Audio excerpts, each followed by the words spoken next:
Assalamualaikum warahmatullahi wabarakatuh. Kami dari Politeknik Negeri Sriwijaya, kelas 5 PPB dari kelompok 1. Di sini kami ingin mempresentasikan hasil dari proyek kami, yaitu pengunci pintu otomatis dengan sensor RFID untuk menyelesaikan tugas yang diberikan oleh Bapak Hendra Dinata.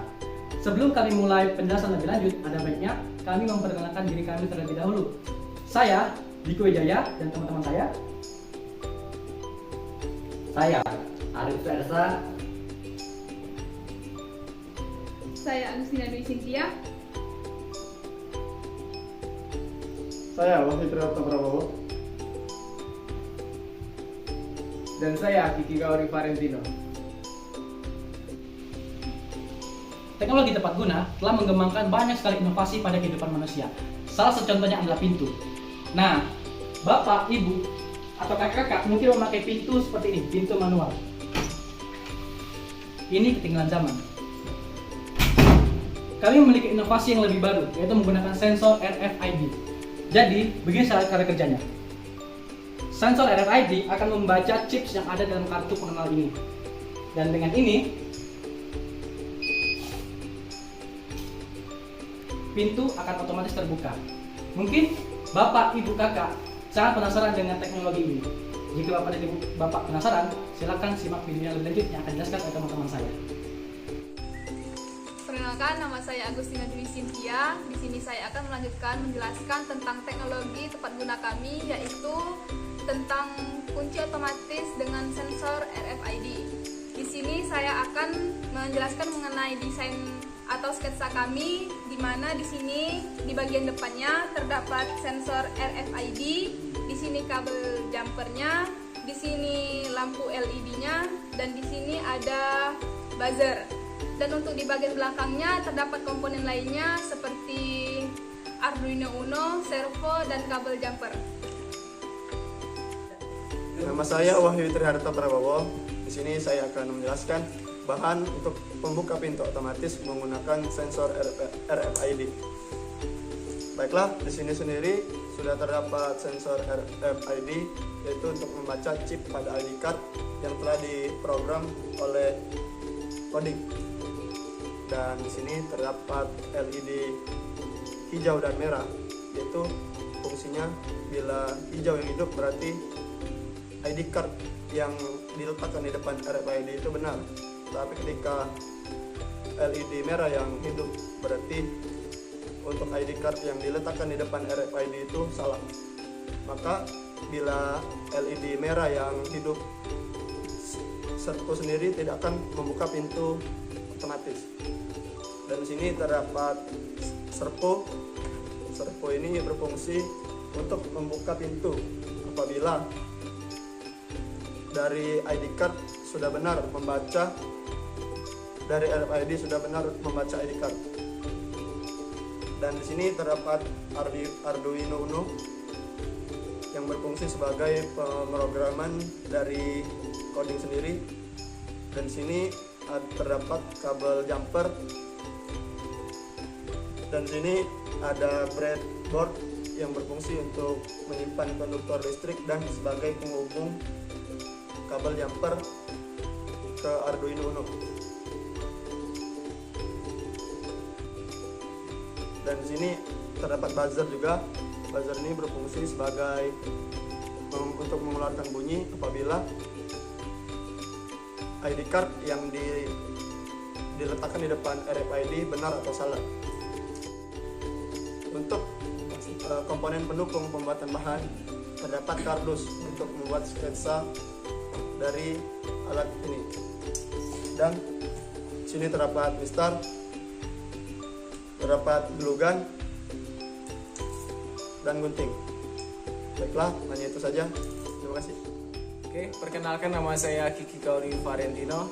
Di sini saya akan menjelaskan manfaat dari teknologi tepat guna kami, yaitu pintu otomatis dengan menggunakan sensor RFID. Yang pertama, manfaat teknologi RFID dapat membantu menjaga privasi, keamanan sebuah ruangan. Dengan kartu chip, keamanan suatu ruangan akan lebih terjaga dibanding dengan penggunaan sistem kunci konvensional. Lalu yang kedua yaitu dapat menambah wawasan kita dalam penggunaan RFID. Terima kasih. Assalamualaikum warahmatullahi wabarakatuh. Perkenalkan, nama saya Arif Ersa dari kelas 5 PBB kelompok 1. Di sini saya akan menjelaskan bagaimana merangkai kelistrikan pada alat kunci pintu otomatis dengan RFID.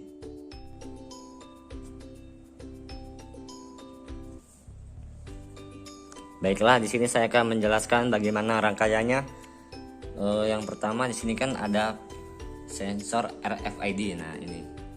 Nah, di sini terdapat pin SCK. Pin SCK ini, pin SCK yang di sini kita hubungkan ke pin 13. Kemudian pin MISO kita hubungkan ke pin 12, pin MOSI 11, pin SDA 10, RST 9, GND ke GND, kemudian VCC.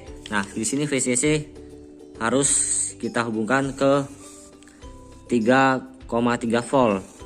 Kenapa tidak 5 volt? Ini biar tidak kelebihan daya. Kemudian ke servo. Ini dia servonya. Nah, di servo sini terdapat 3 kabel, yaitu ada warna merah, coklat, dan kuning. Nah, di warna merah ini kita hubungkan ke 5 volt. Kemudian coklat kita hubungkan ke GND. Kemudian kabel warna kuning kita hubungkan ke pin 13. Kemudian ke sistem buzzer. Ini dia buzzer. Nah, buzzer sini kita hubungkan ke pin 2. Yap. Nah, di sini kita hubungkan ke pin 2. Kemudian kita hubungkan ke pin GND. Nah, di sini pin GND-nya di sini. Kemudian di sini terdapat 2 LED. Ada 2 LED warna hijau dan LED warna merah. Di sini LED kita hubungkan, yang LED hijau kita hubungkan ke pin nomor 5 dan kita hubungkan ke GND. Kemudian untuk LED warna merah kita hubungkan ke pin nomor 4 dan ke GND juga. Untuk lebih jelasnya rangkaiannya bisa dilihat pada gambar ini. Baiklah, jika kita sudah merangkai komponennya, kita akan memasukkan programnya. Di sini kami menggunakan software Arduino IDE. Baiklah, di sini akan kita upload dulu programnya. Nah, untuk lebih jelas programnya di sini akan kami tampilkan. Baiklah, jika sudah mengupload program, di sini kita akan melihat cara kerjanya. Cara kerjanya yaitu kita harus menempelkan kartu pada sensor RFID. Ini dia kartunya. Nah, jika kartu sudah terdaftar di dalam program, maka pintu akan terbuka. Kemudian LED warna hijau akan menyala dan buzzernya akan menyala sekali. Pintu kemudian terbuka selama 5 detik dan menutup kembali. Kemudian jika kartu ini belum terdaftar di dalam program, maka buzzer akan menyala dan lampu warna merah akan menyala sekali. Di sini pintu tidak akan terbuka karena kartu tidak terdaftar pada programnya. Di sini kita akan mencobanya. Baiklah, ini contohnya. Di sini pintu akan menutup selama 5 detik. Dia akan terbuka, kemudian selama 5 detik akan menutup kembali secara otomatis. Kita coba sekali lagi.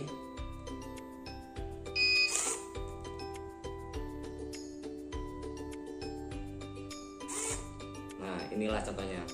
Ini jika kartunya didaftarkan ke dalam program.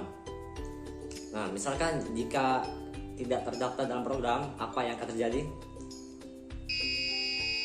Nah, di sini buzzer akan menyala, kemudian LED warna merah juga akan menyala dan pintu tidak akan terbuka karena kita tidak mendaftarkan kartunya di dalam program.